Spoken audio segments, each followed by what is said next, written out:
இர்ஃபானும் மக்பூலும் ரெண்டு நண்பர்கள். மக்பூலுக்கு சிக்கன் விற்கிற கடை இருக்கு. ஆனா பாவம் இர்ஃபான் வேலை இல்லாத பட்டதாரி. என்ன நண்பா, இன்னைக்கு உனக்கு வேலை கிடைக்கலையா? நான் என்னத்த சொல்றது, எனக்கு ஒன்றும் புரியல. இவ்வளவு படிச்சு என்ன பிரயோஜனம்? ஒரு வேலை கூட எனக்கு கிடைக்கல. நான் என்ன பண்றதுன்னே எனக்கு புரியல. இப்போ ருக்ஸானாவை பாத்துக்கிற பொறுப்பும் என் தலை மேல விழுந்துருச்சு. நண்பா, நீ இவ்வளவு சீக்கிரமா கல்யாணம் பண்ணிடக்கூடாது. ஆனா என்ன பண்றது, நீ கல்யாணம் பண்ணிட்ட. வேலை செஞ்சுதான் ஆகணும், வேலை தேடிதான் ஆகணும். உனக்கு தான் நல்லா தெரியுமே எந்த மாதிரி சூழ்நிலையில் எனக்கு கல்யாணம் ஆச்சுன்னு. நான் மட்டும் அப்ப கல்யாணம் பண்ணலன்னா ருக்ஸானாவுக்கு அவங்க அப்பா வேற இடத்துல கல்யாணம் பண்ணிருப்பாரு. ஆனா கல்யாணத்துக்கு அப்புறமா எனக்கு இவ்வளோ பொறுப்புகள் வந்துருச்சே. எனக்கு ஒண்ணுமே புரியல என்ன பண்றதுன்னு. அட இர்ஃபான், உனக்கு ஷவர்மா பண்றது தெரியும்ல? ஆ, நீ ஏன் ஷவர்மா கடை வைக்க கூடாது? கடை வைக்கணும்னா அதுக்கு பணம் தேவைப்படுவேன்ப்பா. அதுக்கு நான் எங்க போவேன்? நான் இருக்கேன்ல, நான் உனக்கு கடன் தரேன். உன் பிசினஸ் நடக்க நடக்க எனக்கு கொடுத்துரு. அதுவும் சரிதான். இர்ஃபான் சந்தோஷத்தோட வீட்டுக்கு போனான். அப்புறம் ருக்ஸானா கிட்ட எல்லா விஷயத்தையும் சொன்னான். அல்லாவுக்கு நன்றி, உங்களுக்கு ஏதோ ஒரு வழி கிடைச்சதே. நான் சீக்கிரமாவே ஷவர்மா கடை ஆரம்பிக்க போறேன். நமக்கு நல்ல வருமானம் வரும்னு நம்பிக்கை இருக்கு. நம்மளோட நிலைமையும் சரியாயிடும். நிச்சயமாங்க, நான் அல்லா கிட்ட வேண்டிக்கிறேன். மக்பூல் கிட்ட பணத்தை கடன் வாங்கி இர்ஃபான் ஷவர்மா பண்ற மிஷினை வாங்கினான். அவன் மக்பூல் கிட்டேயே சிக்கன் வாங்க போனான்.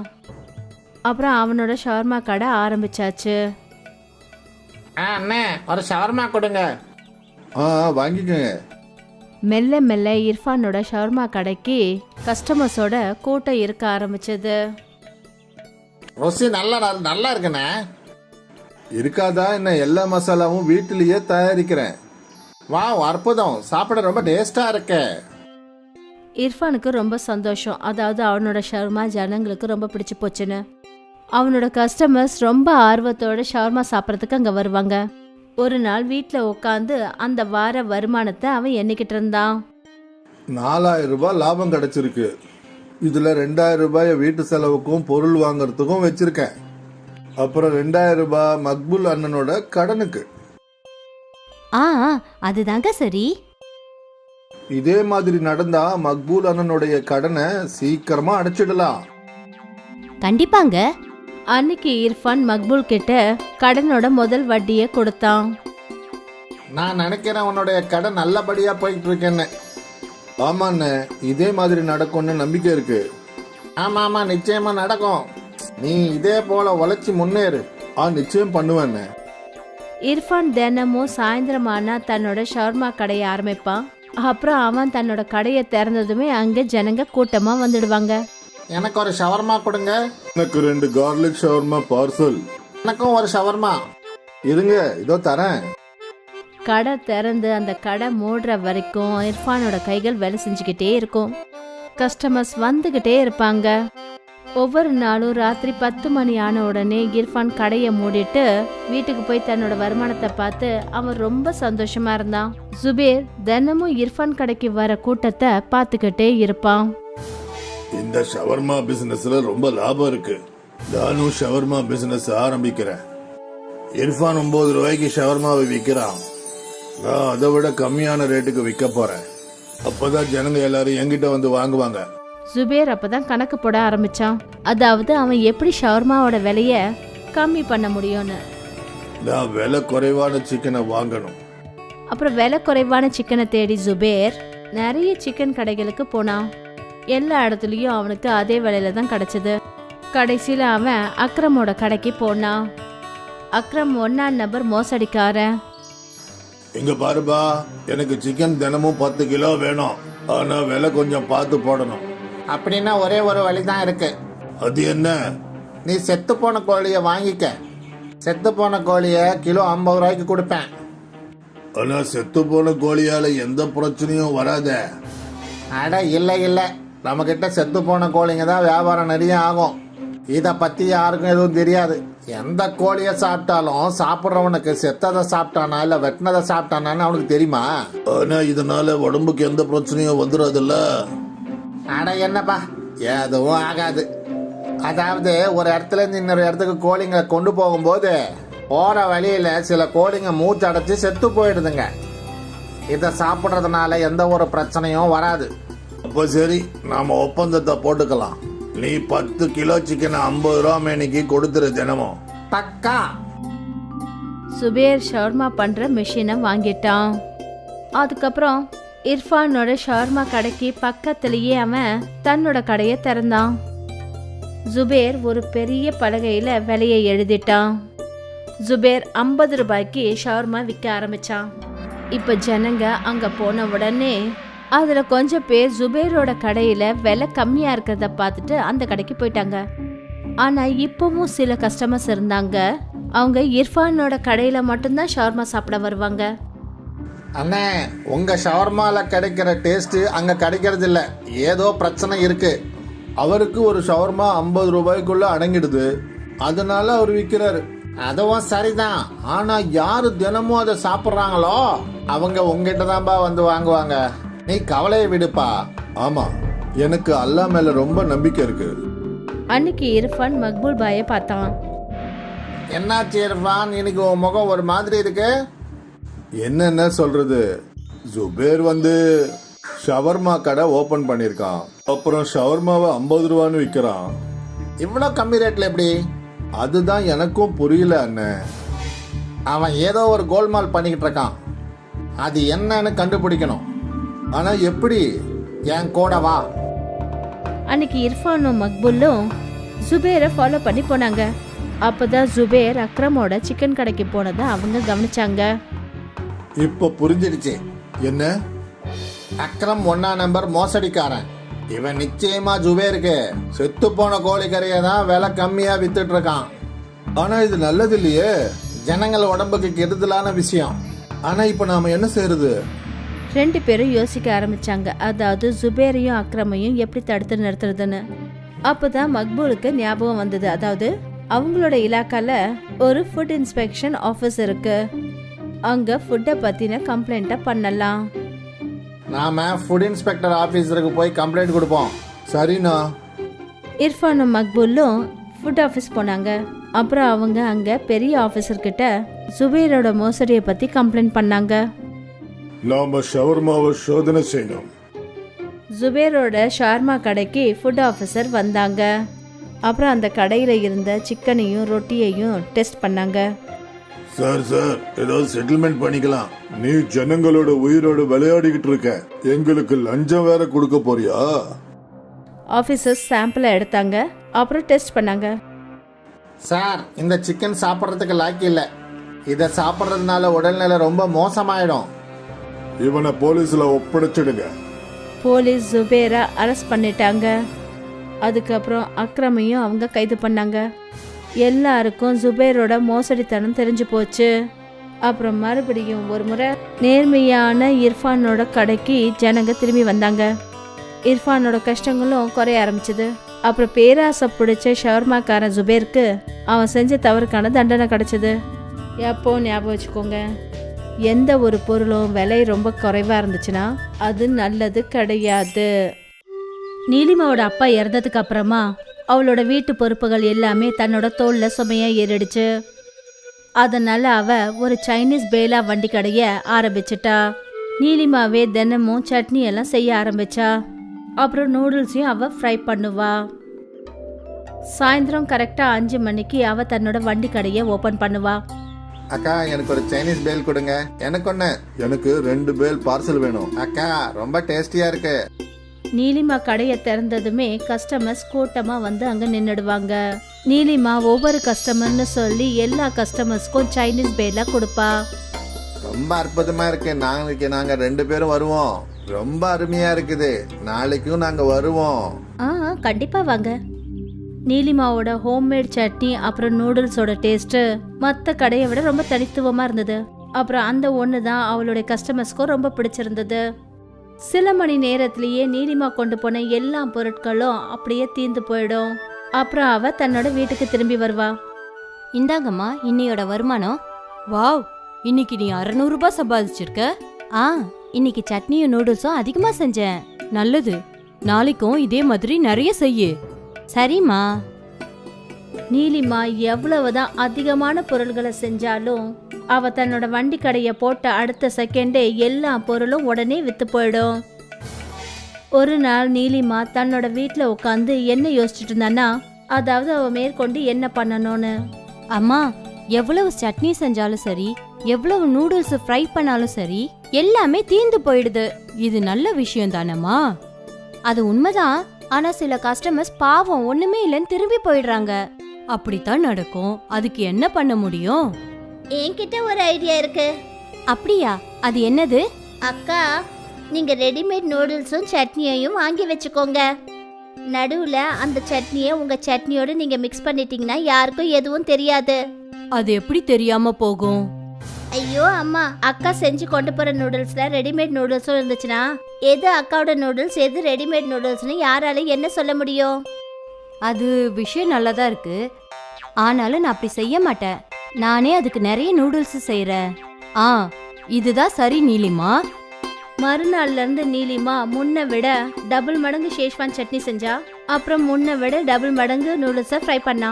இப்ப எல்லாருக்கும் கிடைக்கும்னு நம்புறேன். எல்லா பொருட்களையும் எடுத்துக்கிட்டு நீலிமா தன்னோட வண்டி கடைக்கு போனா.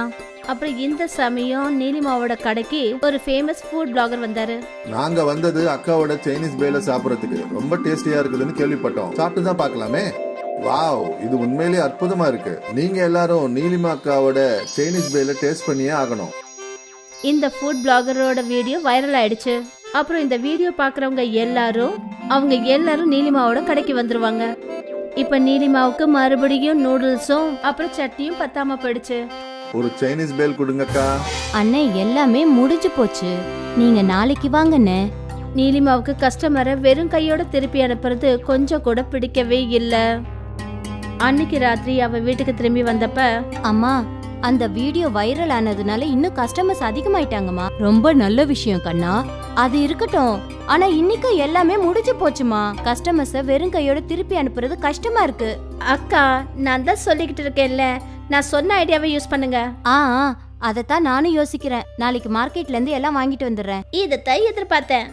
மறுநாள் நீலிமா மார்க்கெட்ல இருந்து ஒரு பெரிய ஷேஷ்வான் சட்னி கேனும் அப்புறம் பெரிய பெரிய நூடுல்ஸ் பாக்கெட்டை வாங்கிட்டு வந்தா. அப்புறம் நீலிமா தினமும் செய்யற அவளோட சட்னியை செஞ்சா. அப்புறம் கூடவே நூடுல்ஸும் ஃப்ரை பண்ணா. இந்த பொருள் எல்லாத்தையும் எடுத்துக்கிட்டு அவ தன்னோட வண்டி கடைக்கு போனா.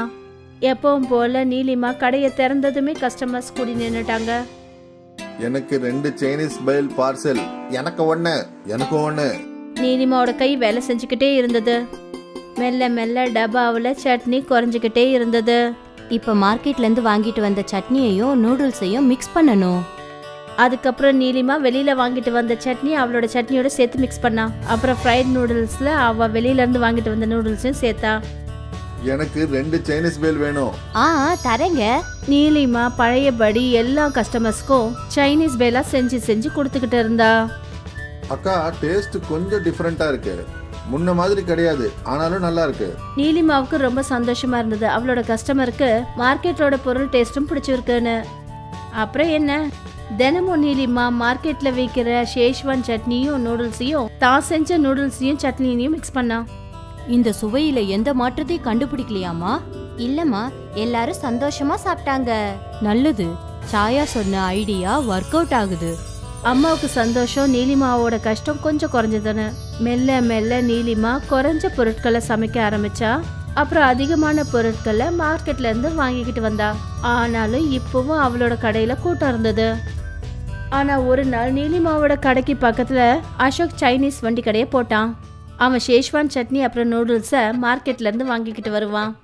நீலிமாவோட கஸ்டமர்ஸ் அசோக்கோட நூடுல்ஸையும் சாப்பிட்டு பார்த்தாங்க. இது அப்படியே நீலிமாக்கா செய்யற மாதிரியே இருக்கு. என்ன, நிஜமாவா? ஒவ்வொருத்தரா எல்லா கஸ்டமரும் அசோக்கோட பேலியும் சாப்பிட்டு பார்த்தாங்க. அதுவும் அவங்களுக்கு பிடிச்சு போச்சு. அசோக் ரொம்பவே தந்திரமானவன். அவன் கஸ்டமர்ஸை தன் பக்கமா இழுக்கிறதுக்கு முயற்சி பண்ணான். அதனால அவன் சைனீஸ் பேலோட விலைய 10 ரூபாயில இருந்து குறைச்சி 8 ரூபாவா ஆக்கிட்டான். அடேங்கப்பா, வெறும் 8 ரூபாய் தானா? நல்லதுதான். எது எப்படியோ 2 பேர் சுவையும் ஒரே மாதிரி தானே இருக்கு. அதுவும் சரிதான். இன்னும் கம்மியான விலையில இருந்ததுனால நிறைய பேர் அசோக்கோட வண்டி கடையில போய் சாப்பிட ஆரம்பிச்சாங்க. அப்புறம் மெல்ல மெல்ல நீலிமாவோட கடை ரொம்பவும் காலியா இருந்தது. இன்னைக்கு முதல் முறையா நீலிமாவோட பொருட்கள் குறையாம இருந்தது. அவர் ரொம்ப வேதனையோட வீட்டுக்கு போனா. என்ன ஆச்சு? அசோக் என் பக்கத்திலேயே சைனீஸ் பேலா கடையை போட்டுட்டான். அப்புறம் விலைய 8 ரூபான்னு போட்டிருக்கான். அதனால என் கடைக்கு யாரும் வரமாட்டேன்றாங்க. அப்படின்னா அக்கா நீங்களும் ரேட்டை கம்மி பண்ணுங்க. ஆனா அதனால லாபம் கம்மியாயிடுதா? அதெல்லாம் ஒன்றும் பிரச்சனை இல்லை, ஆனா எல்லாம் வித்து போகும்ல. ஆ, மறுநாள் நீலிமா புது போர்டை போட்டா. அவ சைனீஸ் பேலோட விலை 7 ரூபாய்க்கு மாத்தினா. 7 ரூபான்னு போர்டில் பார்த்ததுமே எல்லா கஸ்டமர்ஸும் மறுபடியும் நீலிமாவோட கடைக்கு வந்தாங்க. இப்போ ஏதாவது பண்ணி ஆகணும். அசோக் தன்னோட விலையை குறைச்சு 5 ரூபாய்க்கு மாத்திட்டான். 5 ரூபாய்க்கு 2 பேலா? அப்படின்னா நான் 2 சாப்பிடுவேன். அப்புறம் மறுபடியும் ஒரு முறை எல்லா கூட்டமும் அப்படியே அசோக்கோட கடைக்கு போச்சு. நீலிமா தன்னோட தலையில கை வச்சுட்டா. அவளுக்கு என்ன பண்றதுன்னே ஒன்றும் புரியல. பல மணி நேரம் அதே இடத்துல உட்காந்துட்டு அதுக்கப்புறமா நீலிமா வீட்டுக்கு வந்தா. என்னோட ஐடியா ஒர்க் அவுட் ஆச்சு இல்லக்கா? இல்ல, அசோக் 5 ரூபாய்க்கு விலைய குறைச்சிட்டான். இப்ப கொண்டு போனது எல்லாத்தையும் திருப்பி கொண்டு வந்துட்டேன். நான் 5 ரூபாய்க்கு கீழே விலைய குறைக்க முடியாது. அப்போ இப்போ என்ன பண்றது? நீ சொன்னதை நான் கேட்டு இருக்கவே கூடாது. என்னோட சைனீஸ் பேலா வண்டி கடை நல்லா தான் போய்கிட்டு இருந்தது. நான் பேராசைப்பட்டு நான் மார்க்கெட்ல எந்த இடத்துல போய் சாமானை வாங்கிட்டு வந்தேனோ அப்பவே நான் மூழ்க ஆரம்பிச்சிட்டேன். நான் ரொம்ப ஆசைப்பட்டு இருக்க கூடாது. ஆனா நீ இப்ப என்ன பண்ண போற? முதல்ல என்ன செஞ்சேனோ அதை தான் செய்ய போறேன். நானே சட்னி நூடுல்ஸ் எல்லாம் செஞ்சு சைனீஸ் பேலா பண்ண போறேன். ரொம்ப நேர்மையோட செய்வேன். மறுநாள் நீலிமா ஷேஷ்வான் சட்னி அப்புறம் நூடுல்ஸ் செய்ய ஆரம்பிச்சா. அப்புறம் மறுபடியும் சாயந்தரம் அவளோட கடைக்கு அவ போனா. நீலிமா போர்டை சேஞ்ச் பண்ணி அதுல 10 ரூபான்னு போட்டிருந்தா. அப்புறம் அதுக்கு மேலே எழுதியிருந்தா ஹோம் மேடு. கொஞ்ச நேரம் வரைக்கும் கஸ்டமர்ஸ் யாருமே நீலிமா கடையில் இல்லை. அப்புறம் ஒரு லேடி வந்தா. உங்கள் சைனீஸ் பேல் ஏன் இவ்வளோ காஸ்ட்லியாக இருக்குக்கா? என்னோட சட்னியும் நூடுல்ஸும் ஹோம்மேடு. மார்க்கெட்ல விற்கிற நூடுல்ஸ்லயும் சட்னிலையும் இந்த ஒரு சுவை கிடைக்காது. ஒரு சைனீஸ் பேல் கொடுங்களேன். ஆ, நீலிமா அந்த லேடிக்கு சைனீஸ் பேல் கொடுத்தா. வாவ், ரொம்ப நல்லா இருக்கு. இது வரைக்கும் இந்த மாதிரி ஒரு சைனீஸ் பேலை நான் சாப்பிட்டதே இல்லை. மெல்ல மெல்ல நீலிமாவோட ரெகுலர் கஸ்டமர்ஸ் சைனீஸ் பேலை சாப்பிட்டு பார்த்தாங்க. இது அப்படியே பழைய மாதிரியே இருக்கு, அருமையா இருக்கு. அப்புறம் என்ன, கஸ்டமர்ஸ் எல்லாரும் நீலிமாவோட சைனீஸ் பேலா கடைக்கு திரும்ப வந்தாங்க. அசோக்கோட வண்டி கடையில விலை குறைவு தான், ஆனா அந்த பக்கம் யாருமே தென்படல. அசோக் இதுக்கு மேல என்ன பண்றதுன்னு யோசிச்சுக்கிட்டே இருந்தான். ஆனா நீலிமாவோட ஒரிஜினல் சைனீஸ் பேல யாராலையும் அசைக்க முடியவே இல்லை. மறுபடியும் ஒரு முறை நீலிமாவோட வியாபாரம் பெருசாச்சு. அவர் ரொம்ப சந்தோஷமா இருந்தா. அப்புறம் அவ எப்பவுமே தன்னோட வியாபாரத்துல பேராசைக்குன்னு இடம் கொடுக்கவே இல்லை. அஞ்சு அப்புறம் சாகரோட குடும்பம் டெல்லிக்கு பக்கத்துல இருக்கிற கோபால்புரங்கிற கிராமத்துல இருந்தாங்க. அவங்க அம்மா ஸ்கூல்ல ஆயா வேலை பார்த்துக்கிட்டு இருந்தாங்க. அப்புறம் அப்பா உடம்பு சரியில்லாத காரணத்தினால வீட்லயே இருந்தாரு. அஞ்சு ரிமோட்டை கொடு. நான் ஃபைட்டை பார்த்துட்டு இருந்தேன், நீ நடுவுல எங்க வந்த? அப்பா இங்க கொஞ்சம் பாருங்களேன், நான் தண்ணி குடிக்க போனேன், இவ ரிமோட்டை எடுத்துக்கிட்டா. அப்பா இவன் 2 மணி நேரமா ஃபைட் பார்த்துட்டு இருக்கான், நான் ரிமோட் கொடுக்க மாட்டேன். உன்னோட அந்த மோசமான டிவி சீரியல் டெய்லி தான் வருது, ஒரு நாள் பார்க்கலன்னா அப்படி என்ன ஆயிட போகுது? 2 பேரும் இப்படி சண்டை போட்டுக்காதீங்க. ஒவ்வொருத்தரா மாத்தி மாத்தி அவங்க ப்ரோக்ராம பாத்துக்கோங்க. நீங்க 2 பேரும் மறுபடியும் சண்டை போட ஆரம்பிச்சிட்டீங்களா? மம்மி இன்னைக்கு நீங்க சீக்கிரமா வீட்டுக்கு வந்துட்டீங்க. என்ன இன்னைக்கும் ஸ்கூல் லீவா? ஆமாப்பா, இன்னைக்கு ஸ்கூல் மூடிதான் இருக்கு. அதை திறப்பாங்களா மாட்டாங்களான்னு கூட தெரியல. பேசாம இந்த வேலையை விட்டுடலான்னு தோணுது. இன்னைக்கு நீங்க என்ன சாப்பிட போறீங்க? மம்மி இன்னைக்கு பிரிஞ்சி ரைஸ் பண்ணுங்க. உங்க கையால செய்யற பிரிஞ்சி ரைஸ் ரொம்பவே நல்லா இருக்கும். கொஞ்ச நாளைக்கு அப்புறம் அஞ்சு சாகரோட அம்மாவோட வேலை போயிடுச்சு. இப்ப என்னம்மா பண்றது? நம்ம பட்னி இருந்தே சாக வேண்டியதுதானா? இல்லடாமா, அப்படியெல்லாம் சொல்லக்கூடாது. நம்ம புதுசா வேலையோ இல்ல வியாபாரமும் பண்ணிக்கலாம். அம்மா டெல்லிக்கு போயிடுவோம், தள்ளுவண்டி கடையில பிரிஞ்சி சாதம் செஞ்சு விற்போம். என்னோட ஃப்ரெண்டு ராஜுவோட அப்பா டெல்லியில தள்ளுவண்டி கடையில பானிபூரி கடை வச்சிருக்காரு. ராஜு அடிக்கடி சொல்லுவான், அவங்க அப்பா மாசம் மாசம் 40,000 ரூபாய் சம்பாதிப்பாராம். ஆனா கண்ணா, அது வீட்ல உங்க அப்பாவை யாருப்பா பாத்துப்பாங்க? மம்மி நீங்க சாகரை கூட்டிக்கிட்டு டெல்லிக்கு போங்க, நான் இங்க வீட்ல அப்பாவை பாத்துக்கிறேன். சாகரும் அவனோட அம்மாவும் டெல்லிக்கு போனாங்க. அவங்க ஒரு கைவண்டி கடை ஆரம்பிச்சாங்க. அப்புறம் ஒரு பிஸியான ரோட்ல பிரிஞ்சி ரைஸ் விற்க ஆரம்பிச்சாங்க. அம்மா பிரிஞ்சி சாதம் செய்வாங்க. அப்புறம் சாகர் ஜனங்களுக்கு குரல் கொடுப்பான். வாங்க, டேஸ்டான பிரிஞ்சி சாதம் சாப்பிடுங்க. ஒரு பிளேட் வெறும் 20 ரூபாய் தான். வாங்க, பிரிஞ்சி சாதம் சாப்பிடுங்க. கொஞ்ச நாள்லயே சாகரோட வண்டி கடைக்கிட்ட பிரிஞ்சி ரைஸ் சாப்பிட்றதுக்காக கூட்டம் வர ஆரம்பிச்சது. சாகர் அப்புறம் அவனோட அம்மா எந்த இடத்துல அவங்க வண்டி கடையை போட்டாங்களோ அதுக்கு சரியா பின்னாடி ஒரு வெஜிடேரியன் ஹோட்டல் இருந்துச்சு. அந்த ஹோட்டலோட முதலாளி சுமன் ரெட்டி பார்த்தப்ப அவன் ஹோட்டலுக்கு முன்னாடி பிரிஞ்சி ரைஸ் செஞ்சு விக்கிற ஒருத்தி நல்லா சம்பாதிக்கிறத பார்த்து அவனுக்குள்ள வயித்தெரிச்சல் ஏற்பட்டது. இப்படி இந்த பிரிஞ்சி ரைஸ்காரியும் அவளோட பையனும் சம்பாரிச்சுக்கிட்டு இருந்தா அப்புறம் ஒரு நாள் இல்லைனாலும் ஒரு நாள் இவங்க ஒரு ஹோட்டல் ஓபன் பண்ணிடுவாங்க. எப்படியாவது நாம இவங்க பிசினஸ நிறுத்திடணும். ஒரு நாள் காலையில சுமன் அவனுக்கு ரொம்ப பரிச்சயமான ஒரு போலீஸ் அதிகாரிய சாகரோட வண்டி கடைக்கு கூட்டிட்டு போனான். உன்னோட வண்டி கடையை இங்க இருந்து எடுத்துட்டு போ. நீ என் ஹோட்டலுக்கு எதிர்க்க வண்டி கடை வச்சிருக்க. அப்புறம் நீ ரோட்டியும் ஜாம் பண்ணிட்டு இருக்க. அதுக்கு முன்னாடி சாகரும் அவனோட அம்மாவும் வண்டிய வேற இடத்துக்கு கொண்டு போறதுக்குள்ள அந்த வண்டிய காலால உதைச்சிட்டான். அந்த வண்டி கொஞ்சம் தூரம் போய் கீழே கவுந்துடுச்சு. சுமன் கூட ஒரு போலீஸ்காரனும் இருந்தான். அதனால சாகர் அப்புறம் அவனோட அம்மா சுமன் கிட்ட எதுவும் பேச முடியல. அவங்க கண்ணீர் சிந்தபடி நின்னுட்டாங்க. அம்மா, நான் இப்பவே போய் சுமனோட முகத்தை உடைக்கிறேன். வேண்டாப்பா, இது சிட்டி, நம்மளோட கிராமம் கிடையாது. போலீஸ் உன்னை பிடிச்சிருவாங்க. சட்டம் எப்பவுமே பணக்காரங்களுக்கு மட்டும்தான் சப்போர்ட் பண்ணும். நாம வேற ஏதாவது ஒரு இடத்துல வண்டி கடைய வைப்போம்ப்பா.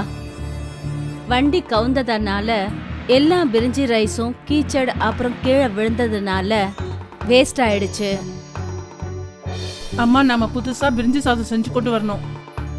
ரோட்ல பிரிஞ்சி ரைஸ் விக்கிற ஒருத்தர் வந்தாரு. அண்ணன், இந்த பிரிஞ்சி ரைஸ் 1 கிலோ எவ்வளவு அண்ணன்? வாங்கிக்கங்க தங்கச்சி, உங்களுக்கு நான் கம்மி விலையில கொடுக்கறேன். சாகரும் அவனோட அம்மாவும் மொத்தமா 20 கிலோ பிரிஞ்சி ரைஸும் பீன்ஸும் வாங்கிட்டாங்க. மறுநாள் அவங்க புதுசா பிரிஞ்சி ரைஸ் சமைச்சு அத கஸ்டமருக்கு கொடுத்தப்ப அப்ப கஸ்டமர் சொன்னாரு, உங்க பிரிஞ்சி சாதத்துல சிக்கனோட சுவை வருது. பிரிஞ்சி சாதத்துல சிக்கன் சுவையா? அது எப்படி முடியும்? சாகரும் அவனோட அம்மாவும் பிரிஞ்சி ரைஸ சாப்பிட்டு பார்த்தாங்க. அவங்களுக்கும் அது ஏதோ சிக்கன் ரைஸ் சாப்பிட்ற மாதிரி தோணுச்சு. ஜனங்க மத்தியில பிரிஞ்சி ரைஸ் சிக்கன் ரைஸ் மாதிரி இருக்குன்னு பரவுச்சு. அப்புறம் ரொம்ப தூரத்துல இருந்தெல்லாம் ஜனங்க சாகரோட வண்டி கடைக்கு வந்து பிரிஞ்சி ரைஸ சுவைக்க ஆரம்பிச்சாங்க. கூட்டம் அதிகரிச்சுக்கிட்டே இருந்தது. அஞ்சுவையும் உதவிக்காக அங்க வர வச்சாங்க. ஏன்னா 20 ரூபாய் பிரிஞ்சி ரைஸ்ல சிக்கனோட சுவையா? யார் அதை வேண்டான்னு சொல்லுவாங்க? பிரிஞ்சி ரைஸ்ல சிக்கனோட சுவை இருக்குன்னு சுமன் வரைக்கும் தெரிஞ்சிடுச்சு. இவங்க ஏதாவது கேடித்தனம் பண்ணி நிச்சயமா அந்த பிரிஞ்சி சாதத்துல சிக்கனை கலந்துருப்பாங்க. நானும் என்னோட சாப்பாட்டுல யாருக்கும் தெரியாம சிக்கனை கலக்கிறேன். அப்புறம் என்னோட வியாபாரம் பல மடங்கு அதிகமாயிடும். சுமனும் தன்னோட சுத்தமான வெஜிடேரியன் சாப்பாடுல சிக்கனை மிக்ஸ் பண்ண ஆரம்பிச்சிட்டான். ஒரு நாள் ஒரு பொலிட்டிக்கல் பார்ட்டியோட ஒரு பெரிய தலைவர் சுமனோட ஹோட்டலுக்கு சாப்பிட வந்தாரு. அவர் சாப்பாட்டுல சிக்கன் கிடைச்சது. ஹோட்டல் முதலாளி, என்ன இது? நீ என்னோட சாப்பாட்டுல சிக்கனை மிக்ஸ் பண்ணி என்னோட தர்மத்தையே ஸ்பாயில் பண்ணிட்ட. அந்த தலைவர் சுமனை பிடிச்சு பயங்கரமா அடிக்க ஆரம்பிச்சாரு. அப்புறம் சுமனோட ஹோட்டலை மூடிட்டாங்க. அங்க சாகரோட வண்டி கடையில நான்வெஜ் சாப்பிட்றவங்களோட கூட்டம் அதிகரிச்சுக்கிட்டே இருந்தது. கடைசியில சுமன் ஒரு நாள் வேற வழி இல்லாம சாகரோட அம்மாவை பார்க்க போனான். தங்கச்சி, நான் உங்களுக்கு செஞ்ச பாவத்துக்கு உங்ககிட்ட நான் மன்னிப்பு கேட்டுக்கிறேன். என்னோட ஹோட்டலை என்னால நடத்த முடியல. நீங்க என்னோட ஹோட்டலை வாங்கிக்கிட்டீங்கன்னா எனக்கு ரொம்ப சந்தோஷமா இருக்கும். நான் இங்க இருந்து போயிடுவேன். அப்புறம் வேற எங்கேயாவது போய் ஹோட்டல் வச்சு பொழைச்சுக்கிறேன். சாகர் அப்புறம் அவனோட அம்மா சுமனோட அந்த ஹோட்டலை வாங்கிக்கிட்டாங்க. அம்மா, நாம இப்படி இருக்கிறதுக்கு காரணம் அந்த மனுஷனோட கருணைதாம்மா. அவர் தானே நமக்கு மாய பிரிஞ்சி ரைஸை கொடுத்தாரு. நானும் எவ்வளவோ முயற்சி பண்ணி அவரை தேடி பார்த்தேன். ஆனா அவரு கிடைக்கவே இல்லை. நான் நினைக்கிறேன் அவரு கடவுள் மூலமா நமக்காக அனுப்பப்பட்ட ஒரு தேவன் நினைக்கிறேன். அம்மா, இந்த மாதிரி தேவர்கள்லாம் உண்மையாவே இருக்காங்களாம்மா?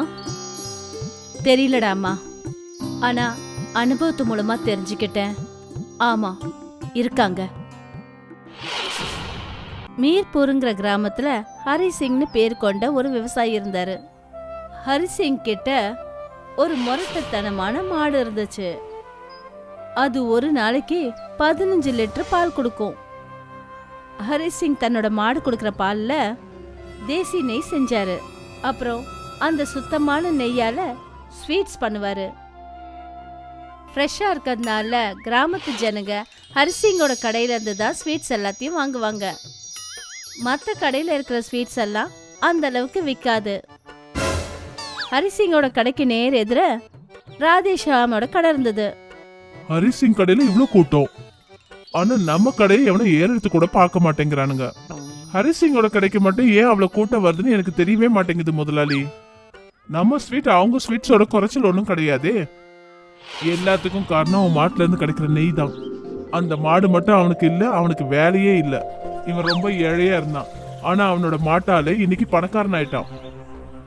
கல்யாண ஊர்வலங்களை கலந்துக்கிறதுக்கு ஹரிசிங்க்கு ரொம்பவே பிடிக்கும். அவன் கிராமத்துல நடக்கிற ஒவ்வொரு கல்யாணத்திலையும் கலந்துப்பான். ஒரு நாள் ஒரு டிராக்டர்ல ஹரிசிங் கல்யாண ஊர்வலத்தோட போனான்.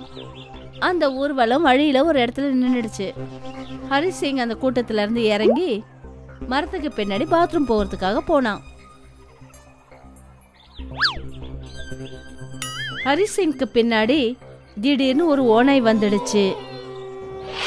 ஹரிசிங் அந்த ஓநாயை பார்த்ததும் பயத்துல என்ன பண்றதுன்னு தெரியாம அந்த காட்டுக்குள்ள அவரு ஓட ஆரம்பிச்சாரு. சில கிலோமீட்டர் ஓடினதுக்கு அப்புறம் தான் அவரு மூச்சே விட்டாரு. ஓநாய் என்னமோ அவர் பின்னாடி அப்ப இல்ல, ஆனா அவரு வழி தடுமாறி நின்னுட்டாரு. இங்க இருந்து எந்த பக்கம் போறதுன்னே ஒன்னும் புரியலையே. ஹரிசிங் அந்த காட்டுல ஒரே இடத்த சுத்தி சுத்தி வந்தாரு. ராத்திரியும் ஆயிடுச்சு. இந்த காட்டை விட்டு வெளியே போக முடியுமான்னு எனக்கு தெரியல. ஹரிசிங் சோகத்தோட அங்க உட்கார்ந்துட்டாரு. அப்பதான் அவருக்கு எங்க இருந்தோ பெல் அடிக்கிற சத்தம் கேட்டுச்சு. ஹரிசிங் அந்த சத்தம் கேட்கிற பக்கம் போனாரு. அங்க பார்த்தா ஒரு வெள்ளை கலர் மாட்டு கழுத்துல மணி கட்டிருந்தத அவரு பார்த்தாரு. இந்த மாடு ரொம்ப அழகா இருக்கே. ஹரிசிங் அந்த மாட்டை தனக்கு பக்கத்திலே கட்டி போட்டாரு. அப்புறம் அவரு தன்னோட குடும்பத்தை பத்தி யோசிக்க ஆரம்பிச்சாரு. இந்நேரம் நான் வீட்டுல இருந்திருந்தேன்னா மாடு மணி அடிச்சது. அப்புறம் ஹரிசிங் திடீர்னு அவர் வீட்டுக்கு போயிட்டாரு. என்ன ஆச்சரியம்! இத்தனை நாளா நீங்க எங்க போயிருந்தீங்க? அந்த பக்கத்து வீட்டு விமலா கூட தானே ஓடி போயிட்டீங்க. அவளும் ஒரு வாரமா இங்க ஆளை காணோம். இல்ல இல்ல, நான் லாலா சௌத்ரி பொண்ணோட கல்யாணத்துக்கு போயிருந்தேன். அப்புறம் காட்டுல மாட்டிக்கிட்டேன். இங்க பாத்தியா எனக்கு காட்டுல என்ன கிடைச்சதுன்னு? இந்த மாதிரி ஒரு அழகான பளிச்சுன்னு இருக்கிற மாட்டை பாத்திருக்கியா? இத பார்த்தா சாக்ஷாத் காமதேனு மாதிரியே இருக்கு. காமதேனுவா? ஆமா, காமதேனு மாட்டுக்கிட்ட நாம என்ன வேண்டிக்கிட்டாலும் அது நமக்கு கொடுக்கும். புராண வேதங்கள்ல அப்படிதாங்க சொல்லிருக்கு. ஒருவேளை நான் இந்த மாட்டால தான் திடீர்னு காட்டுல இருந்தேன்னா இங்க வந்துட்டேனோ? இது உண்மையிலேயே காமதேனுனா அதோட உண்மை இப்ப தெரிஞ்சிரும். ஏய் காமதேனுவே, எனக்கு சுட சுட ரபடி சாப்பிடணும் போல ஆசையா இருக்கு. மாடு தலைய அசைச்சுது. அப்புறம் கண்ணிமைக்கும் நேரத்துல ஹரிசிங்கோட கையில ரபடியோட பானை வந்துடுச்சு. நீ சொன்னது உண்மைதான். இது உண்மையிலேயே ஒரு காமதேனு மாடுதான். காமதேனு மாடு கிடைச்சதுனால ஹரிசிங்கோட சந்தோஷத்துக்கு எல்லையே இல்லாம போயிடுச்சு. இப்ப அவரு ஸ்வீட்ஸ ரெடி பண்ண வேண்டிய அவசியமே இல்லாம போயிடுச்சு. அவரு நேர காமதேனு கிட்ட கேட்பாரு. அத கொண்டு போய் அவரு கடையில வச்சிருவாரு. ஹரிசிங் அந்த காமதேனு கிட்ட ஒரு பெரிய வீடும் இடமும் வாங்கிட்டாரு. அவரு நாள் போக போக அவரு உழைக்கிறத கொஞ்சம் கொஞ்சமா விட்டுட்டாரு. கடையில வேலைக்காரங்களை வச்சு வேலை வாங்குவாரு. அப்புறம் அவருக்கு தேவைப்பட்ட பொருட்களை காமதேனு கிட்ட கேட்டு வாங்கிப்பாரு. ஒரு நாள் ஹரிசிங்கோட மனைவி அவர்கிட்ட சொன்னா, இந்த மாதிரி உழைக்காம வீட்லயே ஓய்வெடுக்கிறது நல்லதே கிடையாதுங்க. இந்த மாதிரி இருக்கிறதுக்கு தான் கடவுள் நமக்கு காமதேனு கொடுத்தாருன்னு நினைக்காதீங்க. நாம வேலை செய்யாம சோம்பேறித்தனமா இருக்கிறது கடவுளுக்கு பிடிக்காது. நீ வேலை செய்யறதா இருந்தா செஞ்சுக்கோ. நம்ம கிட்ட காமதேனு இருக்கிற வரைக்கும் நான் எதுக்காக தேவையில்லாம உழைக்கணும்? ஹரிசிங் தன்னோட பழைய மாட்டை கவனிக்கிறத மொத்தமா விட்டுட்டாரு. அத சரியா கவனமா பாத்துக்காததுனால அந்த மாடு பலவீனமாயிடுச்சு. ஒரு நாள் ராதேஷாம் ஹரிசிங்கோட வீட்டுக்கு வந்தான். அவன் அந்த பழைய மாட்டை விலைக்கு கேட்டான். நீ எவ்வளவு கொடுக்கணும்னு நினைக்கிறியோ அவ்வளவு கொடு. அந்த பழைய மாட்டை வச்சு இனிமே நான் என்ன பண்ண போறேன்? ராதேஷாம் அந்த பழைய மாட்டை நல்லபடியா கவனிச்சாரு. அது மூலமா கிடைக்கிற நெய்யால ஸ்வீட் செஞ்சு விற்க ஆரம்பிச்சாரு. இப்ப ராதேஷ் சர்மாவோட கடையில வியாபாரம் நடந்துச்சு. அங்க ஹரிசிங் எந்த வேலையும் பார்க்காம கஷ்டப்படாம தன்னோட சந்தோஷங்களை அனுபவிச்சுட்டு இருந்தாரு. ஒரு நாள் திடீர்னு ஹரிசிங் தூங்கி எழுந்த உடனே அவரு தன்னோட பழைய வீட்டுல இருந்தாரு. அவரு வெளியில போனாரு. அவரு வீட்டு வாசல்ல இருந்த அந்த காமதேனு அங்க இல்ல. ருக்மணி, நம்ம மாடு எங்க போச்சு? அப்புறம் நம்ம வீடு பழைய மாதிரி எப்படி ஆச்சு? நானும் காலையில இருந்து நம்ம மாட்டை தாங்க தேடுறேன். நம்ம கிட்ட இருந்த ஸ்வீட்ஸ் எல்லாமே காணாம போயிடுச்சு. நான் பயந்த மாதிரியே நடந்துச்சு பாருங்க. நீங்க உழைக்கிறத அப்படியே விட்டுட்டீங்க. அத நம்ம கிட்ட இருந்த காமதேனு மாடு போயிடுச்சு. அட கடவுளே, நான் பெரிய தப்பு பண்ணிட்டேனே. ஹரிசிங் ஓன்னு அழ ஆரம்பிச்சாரு. அப்புறம் சத்தம் போட்டு மன்னிப்பு கேட்க ஆரம்பிச்சாரு. கடவுளே, காமதேனு மாட்டை திருப்பி கொடுங்க. நான் தினமும் இனிமே உழைக்கிறேன். இனிமேல் நான் வெட்டியா உட்கார்ந்துருக்க மாட்டேன். அங்க ராதேஷ் சர்மாவுக்கு ஹரிசிங்கோட காமதேனு காணாம போயிடுச்சுங்கிற செய்தி கேட்ட உடனே ரொம்ப சந்தோஷமாயிடுச்சு. ராதேஷ் சர்மா அவரோட வேலைக்காரங்கிட்ட சொன்னாரு, இனிமே ஹரிசிங்கால தன்னோட கடையை நடத்த முடியாது. அதனால நாம நம்ம ஸ்வீட்ல நிறைய கலப்படம் பண்ணலாம். இனிமே சுத்தமான நெய்ல ஸ்வீட் பண்ண போறது கிடையாது. கலப்பட நெய்யால ஸ்வீட் செய்யறதுக்கு ஆரம்பிக்கணும். ராதேஷ் சர்மா கலப்படம் பண்ணி சம்பாதிக்கிறதுக்கு திட்டம் போட்டான். இன்னொரு பக்கம் தான் செஞ்ச தப்புக்கு பாடம் கத்துக்கிட்டாரு ஹரிசிங். அப்புறம் புதுசா ஒரு மாடு வாங்கி நல்லபடியா அதை கவனிச்சுக்கிட்டான். அதுக்கப்புறம் நல்லா உழைச்சு மறுபடியும் சுத்தமான நெய்யால ஸ்வீட் தயாரிக்க ஆரம்பிச்சாரு.